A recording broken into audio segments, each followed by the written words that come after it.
Hi, I'm Bernardine Evaristo, and as this year's Chair of Judges, I am so excited to introduce to you the 2021 Women's Prize for Fiction longlist. It's been a total joy reading so many wonderful novels as part of the judging of this prize and discussing them with my fellow judges via Zoom, unfortunately, and talking about our passions and our opinions and our preferences. I have to say that while we have been restricted due to lockdown and we haven't been able to travel physically, our imaginations have been able to roam through fiction in so many wonderful ways, and we have journeyed to different countries and different eras and read books that have been written from so many different perspectives.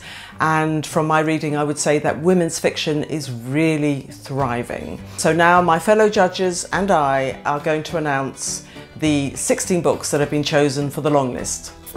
Luster by Raven Lalani. This is a ride. I think this is the novel that most appeals to my generation. I'd recommend it to my peers. Nothing But Blue Sky, Catherine McMahon. Widower David examines his relationship with his dead wife and their 20-year marriage. It's a story of grief and living life to the full. Because of You by Dawn French. This is a warm, compassionate, funny novel which looks at motherhood and also challenges assumptions about the maternal bond. Piranesi by SUSANNA CLARKE is a book that is utterly transporting. It spirits you away into a fascinating universe that stays with you long after you've put the book down. How the One-Armed Sister Sweeps Her House by Cherie Jones is a tale of violence, loss and love in Barbados, seen through 4 very vivid voices. Summer by Ali Smith is such a witty, inventive, playful, probing novel which really captures our zeitgeist in so many different ways while also being fabulously entertaining. Burnt Sugar, Avni Doshi. This is a story of a toxic mother-daughter relationship, and it's seen through the prism of the mother's dementia. Exciting Times by Anisha Dolan is a taut, gripping book full of unsympathetic characters that for some reason you remain extremely invested in. The Golden Rule by Amanda Craig. It's a thrilling, rollicking, scorching State of the Nation novel which holds a mirror up to the differences and inequalities between the genders, the classes, but also the rural-city divide. Yagyasi's Transcendent Kingdom had me in tears wailing, the most emotional I've felt after reading a book for a long, long time. Detransition Baby by Tori Peters is a modern comedy of manners viewed through the lens of 3 women, both trans and cis. The Vanishing Half by Britt Bennett.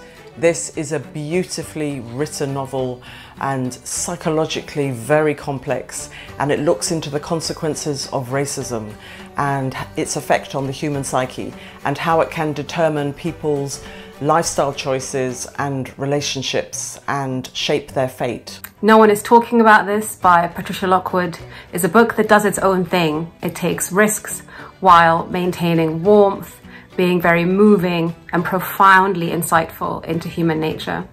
Unsettled Ground, Claire Fuller. This tells the tale of 50-year-old twins who still live with their mum and what happens to them when she dies unexpectedly. Small Pleasures by Claire Chambers is a story set in the 1950s about a local journalist who covers the incredible tale of a woman who claims to have been a virgin when she gave birth to her daughter.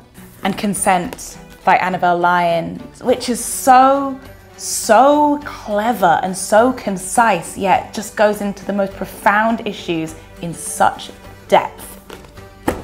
So there you have it, the 2021 Women's Prize longlist. Please do go out and discover these books for yourself.